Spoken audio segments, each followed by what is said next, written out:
Hi everyone, welcome back to RS Academy.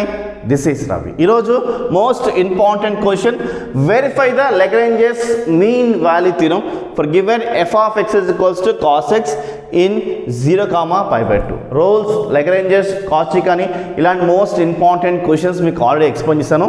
అవి కావాలన్నా వేరే చాప్టర్స్ ఒక ఇంపార్టెంట్ క్వశ్చన్స్ కావాలన్నా వేరే సబ్జెక్ట్స్ ఒక ఇంపార్టెంట్ క్వశ్చన్స్ కావాలంటే కూడా డిస్క్రిప్షన్లో లింక్ ఇచ్చాను స్టూడెంట్స్, క్లిక్ చేసి చూడండి.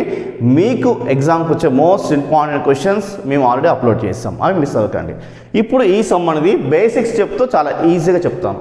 ఫస్ట్ ఎప్పుడైనా సరే గమనించండి, గివెన్ క్వశ్చన్ ఇది కంటిన్యూస్ అండ్ డిఫరెన్షియబుల్ అవుతుందో చెక్ చేసుకోవాలి. సో ఫస్ట్ ఆఫ్ ఆల్ గమనించండి, మనకి ఎఫ్ ఆఫ్ ఎక్స్ అనేది డెరివేషన్ చేయొచ్చా అంటే ఎఫ్ ఆఫ్ ఎక్స్ వల్ల ఏముంది, కాస్ ఎక్స్ ఉంది. డెరివేషన్ అప్లై చేస్తే ఏమొస్తుంది, మనకి మైనస్ సైన్ ఎక్స్ వస్తుంది. అంటే ఇది డిఫరెన్షియేట్ చేయొచ్చు, అంటే డెరివేషన్ అప్లై అవుతుంది. ఇది కంటిన్యూస్ అంటే ఎస్ కంటిన్యూసే. సో ఎవ్రీ పాలినామియల్ అండ్ ఇలాంటి ట్రిగ్నోమెట్రీకి సంబంధించినవి ఇవన్నీ కంటిన్యూసే. సో కొన్ని కంటిన్యూస్ కాదు కదా, మరి మనం కంటిన్యూస్ ఎలా చేయొచ్చు, ఎలా చెప్పొచ్చు అంటే ఎప్పుడైనా గమనించండి, కొన్ని కంటిన్యూస్ కానప్పటికైనా సరే చూడండి ఇవి మనకి లిమిట్స్ ఇచ్చగలగా. ఎలాగంటే మనకి ఇది క్లోజ్డ్ ఇంటర్వల్ అంటాం, దీని ఏమంటాం క్లోజ్డ్ ఇంటర్వల్స్ అంటాము, రైట్. ఈ క్లోజ్డ్ ఇంటర్వెల్స్లోని మనకి 0 to π/2 వరకు అన్నప్పుడు ఇవి కంటిన్యూస్ అవుతాయి. ఒకవేళ ఇవి కంటిన్యూస్ కాకపోయినా మనకి ఇలాంటి క్లోజ్డ్ ఇంటర్వల్స్లో ఇచ్చిన వాల్యూస్కి అయితే ఇవి కంటిన్యూస్ అవుతాయి. మీరు ఏమీ ఆలోచించే అవసరం లేదు. ఇలాగ ఎప్పుడైనా ఇచ్చాడు ప్రతి క్వశ్చన్కి మనము ఇట్స్ కంటిన్యూస్ అని రాసేసుకోవచ్చు, ఏం కాదు. ఎందుకంటే మనకి ఇట్లా ఇచ్చాడు కాబట్టి రాసుకోవచ్చు. డెరివేషన్ అప్లై అవుతుందంటే ఆల్మోస్ట్ అన్నిటి డెరివేషన్ అప్లై అవుతుంది కాబట్టి డెరివేషన్ అప్లై అవుతుందో చెక్ చేసుకోండి. మీకు అప్లై అవ్వట్లే అనిపించినా రైట్, చాలా మట్టికి అన్ని డెరివేషన్ అప్లై అవుతాయి కాబట్టి మీరు ఆశ చేసుకోవచ్చు. కన్ఫామ్గా దీనికి డెరివేషన్ అప్లై అవ్వదు అన్నప్పుడు నాట్ అప్లికబుల్ అని రాసుకోండి, ఓకే. అయితే ఇచ్చిన ఫంక్షన్కి ఎఫ్ ఆఫ్ ఎక్స్ అనేది f of x is continuous in 0, π/2 అని రాసేసుకోవచ్చు students. So f of x is continuous in closed interval 0, π/2 and f of x is మనకి ఇది డెరివేషన్ అప్లై అవుతుంది కాబట్టి నేను షార్ట్గా రాశాను, ఓపెన్ ఇంటిది ఓపెన్ రాసుకోవాలి స్టూడెంట్స్, ఓపెన్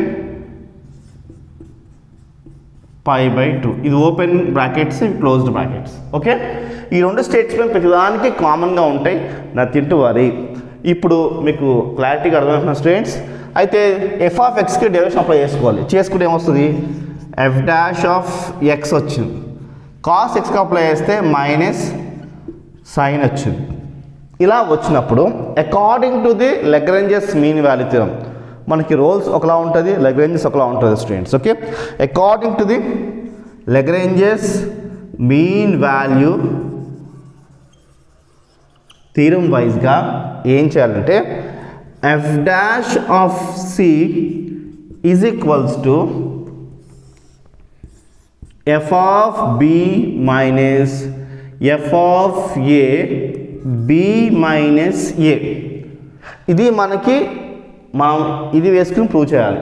ప్రూవ్ చేసిన మనకు ఒక వాల్యూ వస్తుంది, అంటే ప్రూవ్ ఎలా చేయాలంటే ఒక సి వాల్యూ వస్తుంది. ఆ సి వాల్యూ అనేది ఈ రెండింటిలో మధ్యలో ఉంటే లగ్రాంజెస్ మీన్ వాల్యూతో వెరిఫై అయినట్టు. సో మనం సి వాల్యూ ప్రూవ్ చేద్దామా, చాలా సింపుల్, ఏం లేదు, ఓకే.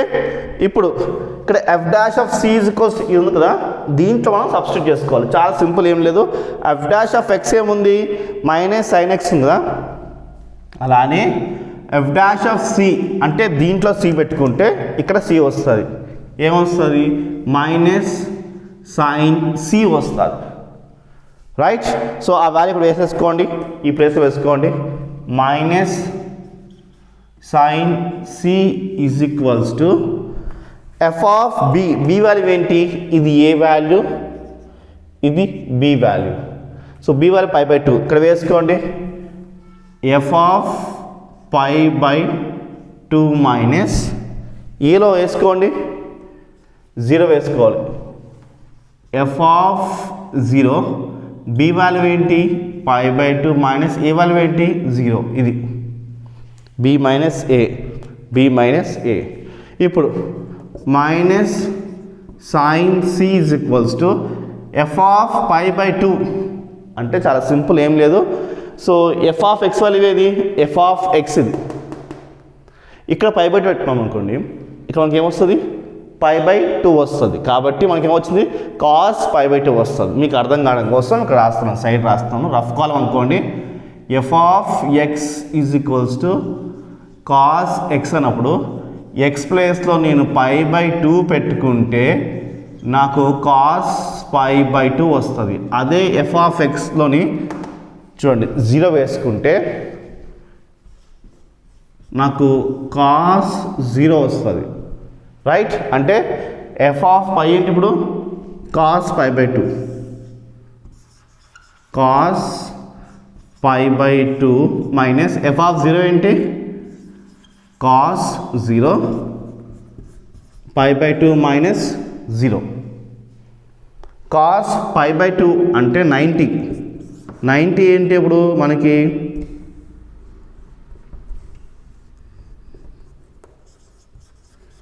కాస్ π/2 అంటే ఏంటి 90 అంటే ఏంటి 90 అనేది 0 మైనస్ కాస్ 0 అంటే ఏంటి 1. ట్రిగ్నోమెట్రీ టేబుల్ వైస్గా కాస్ 90 0, కాస్ 0 1 కాబట్టి 1 వేసుకోండి. నెక్స్ట్ π/2 మైనస్ 0 ఇలా వచ్చింది, right. Minus sine C is equals to ఇక్కడ మనకి -1 వస్తుంది, 0 తీసేసేయండి, -1 బై π/2. ఈ మైనస్ క్యాన్సిల్ చేయండి. మనకి సైన్ సి ఈజ్